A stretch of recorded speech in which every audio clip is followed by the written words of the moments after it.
Salve meus amigos, eu sou Henrique Massaro, aqui falo de filmes e séries e eu sei o assunto principal do vídeo pelo qual você clicou aqui é a Fernanda Torres e a campanha dela no Oscar.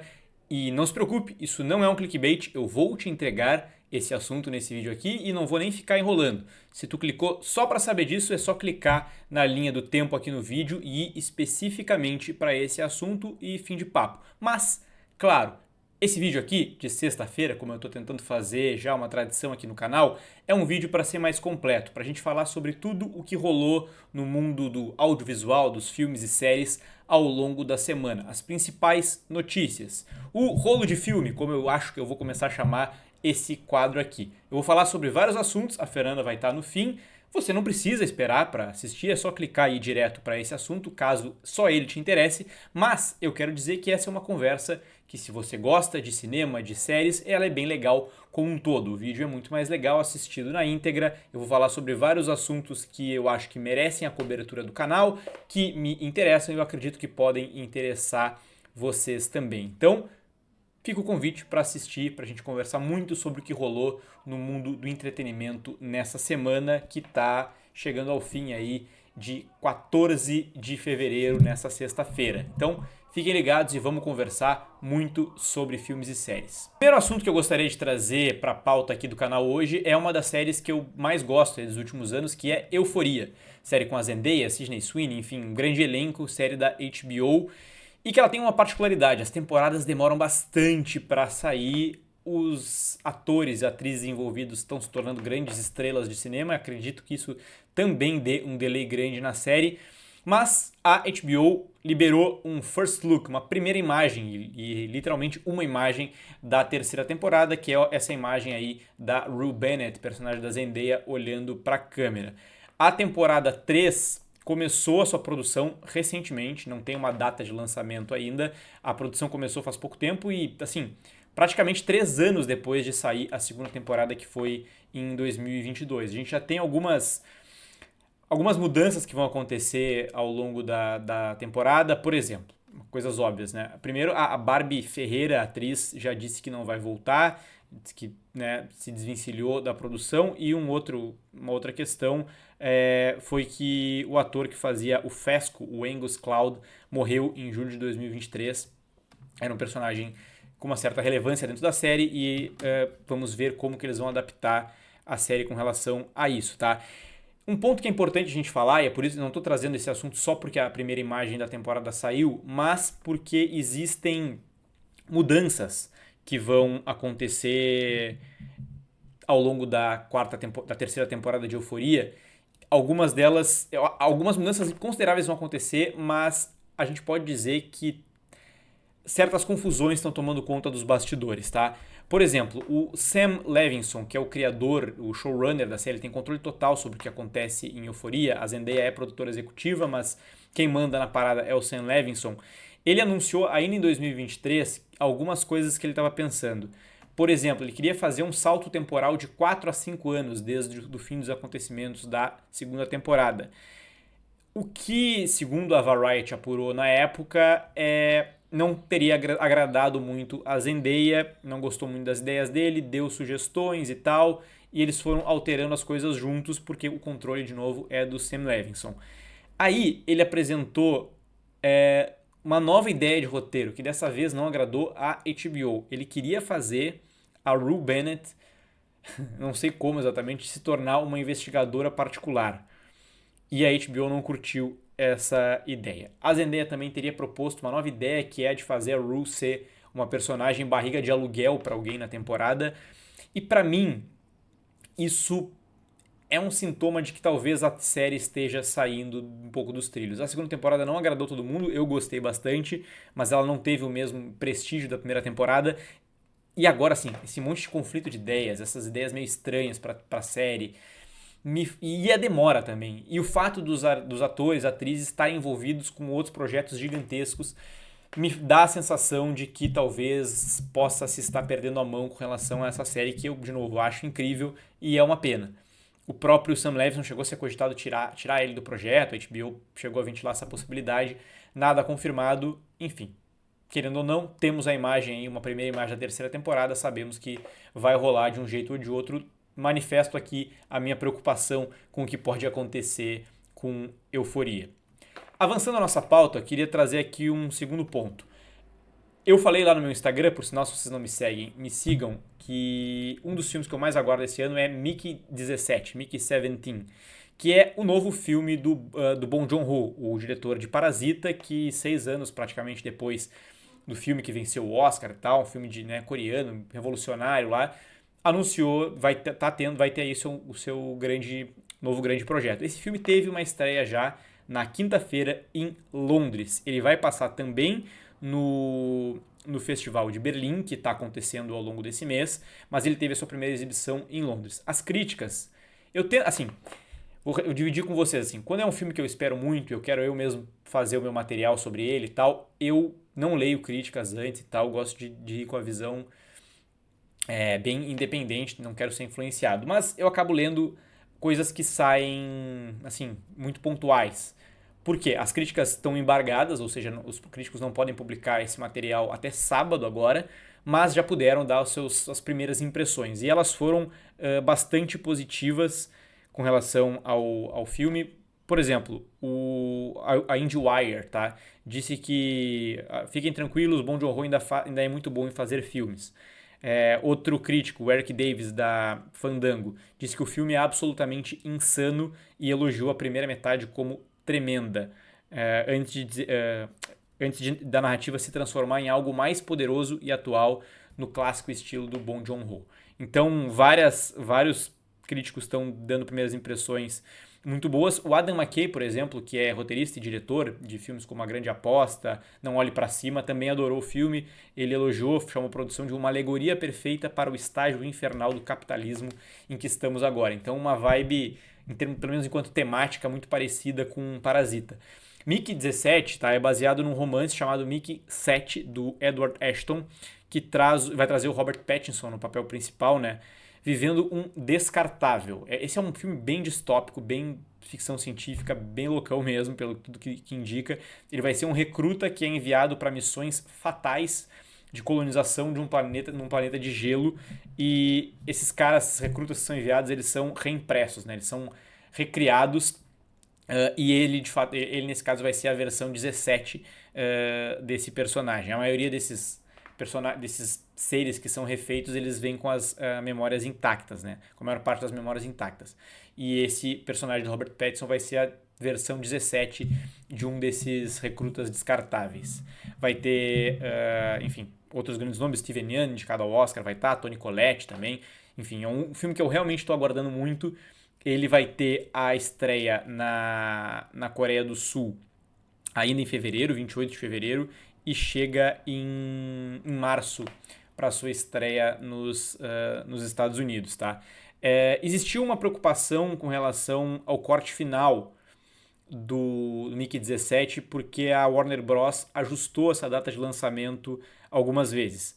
As filmagens aconteceram em 2022 ainda, e a estreia, planejava-se que a estreia fosse já em março de 2024, mas, para tranquilidade dos fãs, digamos assim, a imprensa norte-americana apurou que, logo depois desses primeiros adiamentos anunciados, que a decisão para isso foi para garantir uma janela de exibição em IMAX e permitir mais tempo de pós-produção para o filme. Então, não acredito, assim, não se acredita tanto que seja realmente um problema no corte final. Foi mais uma questão de janela de exibição mesmo, tá?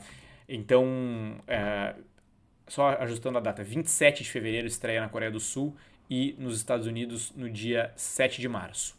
Seguindo a nossa pauta aqui, se eu falei que Euforia é uma série que demora para lançar suas temporadas, o que dizer de Stranger Things? Pessoal, eu realmente não tô falando de Stranger Things aqui só porque é uma das séries mais populares dos últimos anos. É uma série que eu gosto muito, mas muito mesmo. Inclusive, eu cheguei a fazer um vídeo aqui no canal uma vez falando sobre por que a gente ama tanto nostalgia e como o Stranger Things abraça esse fenômeno e meio que lança ele, né, para o mundo, e depois de Stranger Things várias coisas a temática de nostalgia vieram. Eu fiz esse vídeo, inclusive, foi um papo com um amigo meu, o Max, que é pesquisador na área de comunicação, ele pesquisa nostalgia no cinema. Ficou muito legal, apesar dele ser de um tempo que o canal não tinha tanto público. Se você pesquisar aí, você vai achar e eu tenho certeza que vai curtir. Stranger Things, assim como Euphoria, é uma série que eu gostaria de trazer críticas aqui pro canal, mas não sei se o público gostaria de ver. Comenta aqui embaixo o que vocês acham disso. Mas por que eu tô falando de Stranger Things? Porque os Duffer Brothers, o Matt e o Ross Duffer, criadores da série, se manifestaram recentemente falando que, a ironia, Stranger Things vai sim ser lançada esse ano, ou seja, vai sair em 2025 e vai ser mais cedo do que o esperado. Lembrando que a temporada anterior foi em 2022, né? 3 anos, e cada temporada de Stranger Things acaba demorando, às vezes parece que até mais.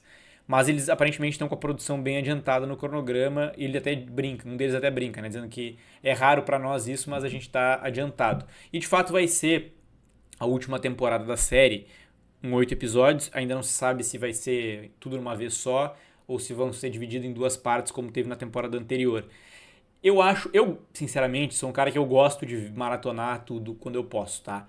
Mas me incomoda e eu reconheço que o buzz que isso gera é muito menor do que se tu lançar semanalmente, né? Como acontecia com Game of Thrones, as séries da HBO como um todo.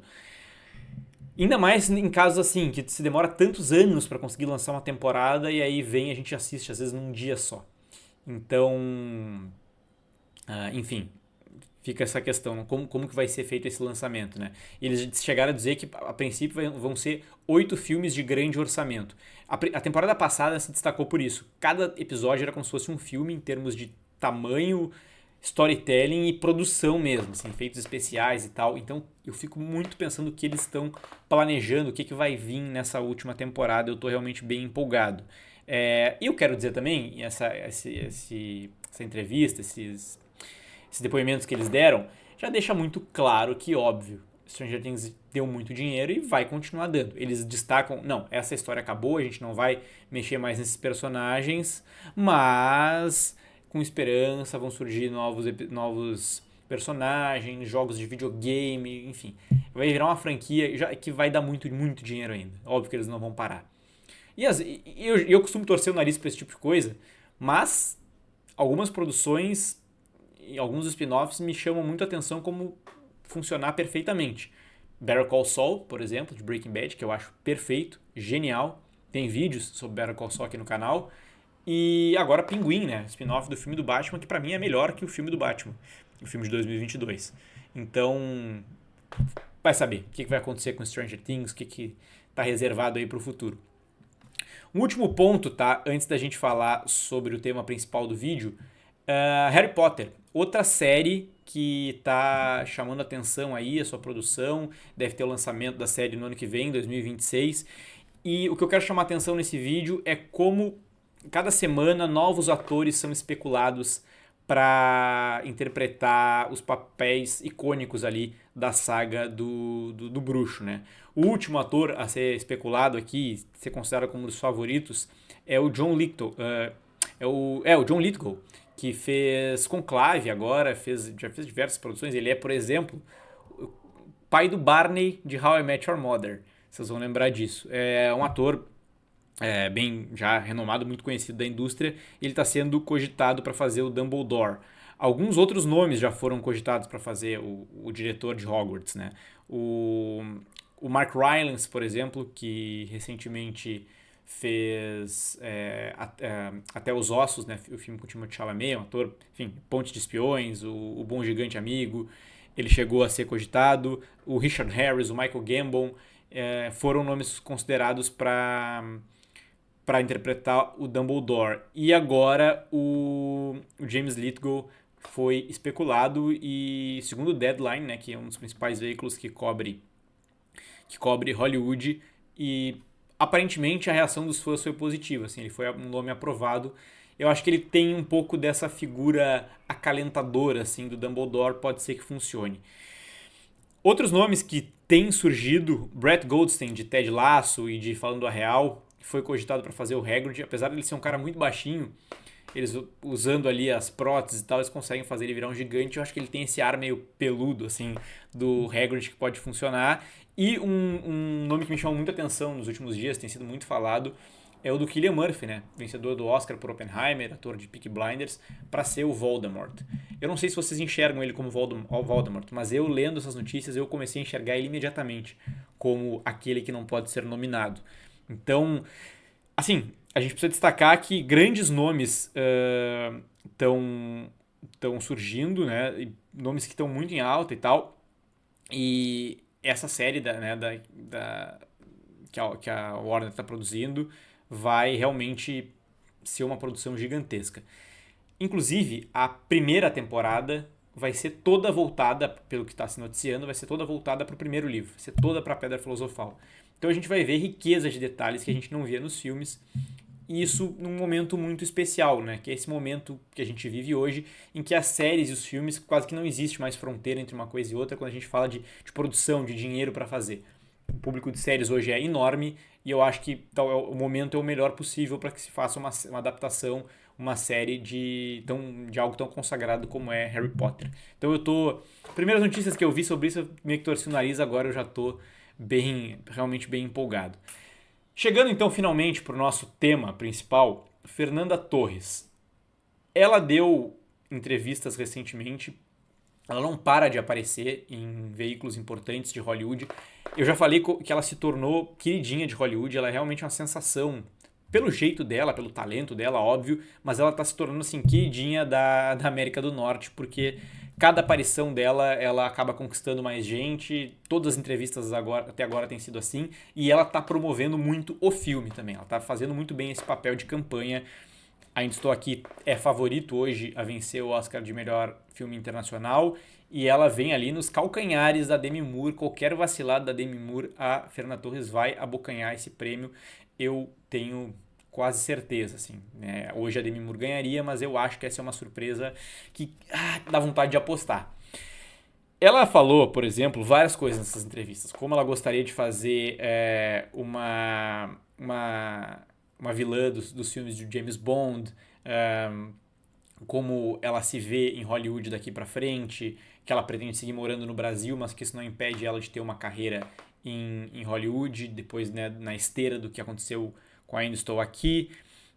Ela fala muito sobre o filme, sobre como ele é um filme importante política e socialmente, fala um pouco sobre o discurso de Ainda Estou Aqui, e ela cita um ponto que é o que chamou mais atenção da mídia brasileira nos últimos dias, que ela fala o seguinte, tá? Ela diz que os Estados Unidos, a frase é essa, os Estados Unidos patrocinaram a ditadura no Brasil. E essa é uma frase que deu muita polêmica, no sentido assim, muitas pessoas aplaudiram e muitas pessoas começaram a dizer, agora já era o Oscar, ela criticou os Estados Unidos. Gente, eu vou ser muito, muito sincero com vocês aqui. Eu não sei exatamente como essa frase vai repercutir lá. Até aqui, ela saiu numa matéria da Variety e tal, como parte do texto, não foi a abertura da matéria e tal. O que eu acho, tá? Ela fala, o que ela diz exatamente é o seguinte, ela estava num discurso falando sobre a ditadura, né, falando sobre o filme. E aí ela fala, a ditadura no Brasil não aconteceu de forma isolada. Foi parte da Guerra Fria. Os Estados Unidos patrocinaram a ditadura no Brasil. Foi um período distópico. Mas essa não é apenas uma história sobre o passado, é também um reflexo sobre o presente. Porque ela tem falado muito sobre também sobre os tempos que a gente vive hoje, né? Sobre as ameaças à democracia, enfim. Primeiro, quanto à frase dela, é absolutamente correta e muito bem pontuada. Com relação aos Estados Unidos, a influência dos Estados Unidos na ditadura militar já é uma coisa amplamente documentada por historiadores, como houve sim influência. Então, faz todo sentido, além de estar correta, faz sentido no que ela está dizendo. Agora, essa frase pode prejudicá-la? De novo, eu não tenho como saber como isso vai pegar entre os americanos, se é que isso vai repercutir, tá? Mas, o que eu acho, minha leitura, se isso fosse antigamente, em que a academia era formada por pessoas mais conservadoras, era menos diversa, só homens brancos e acima de 60 anos, talvez isso pegasse mal, assim, como uma crítica descabida, digamos assim, ao país deles. Hoje, em que a academia se diversificou muito, em que diversos discursos como esse são mais bem aceitos, acho que pode inclusive pegar bem ela falar isso, tá? De novo, se é que vai repercutir. E um outro ponto me leva a falar isso. Por quê? A Fernanda Torres, no dia de hoje, dia 14 de fevereiro, ela deu uma entrevista, fez uma participação gigante numa matéria do Los Angeles Times. Uma matéria super completa, em que ela fala sobre diversos pontos. Eles começam ali falando sobre a trajetória da mãe dela, que disse que se sentia em Júpiter quando fez a campanha de Central do Brasil. A própria Fernanda fala sobre isso, sobre como foi na época da mãe dela, fala sobre como o sucesso que ela está fazendo lá fora está repercutindo no Brasil, como isso funciona como uma validação, uma confirmação.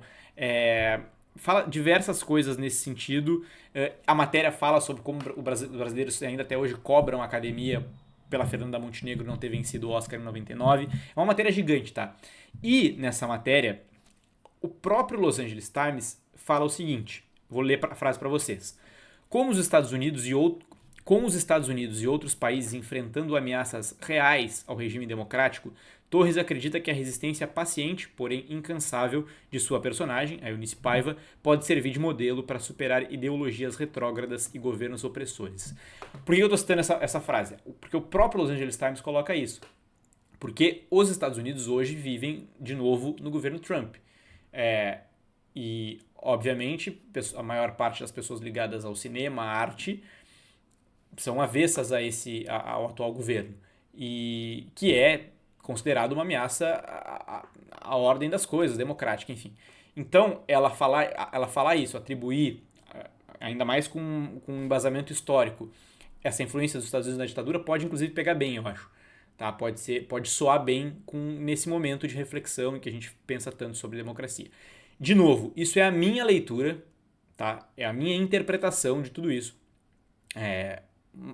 baseado em como eu consigo ler os fatos. A frase dela está correta, está muito bem pontuada historicamente, é uma frase importante, talvez não repercuta nada, pode ser que desagrade algumas pessoas, mas hoje, lendo o cenário atual, eu acho que pode inclusive pegar bem. Então, se acontecer isso, mais um ponto para Fernanda Torres e a sua campanha exemplar até aqui em Ainda Estou Aqui. E fico muito curioso para saber o que vai acontecer com ela em Hollywood após essa temporada toda. Se ela ganhar um Oscar, então nem se fala.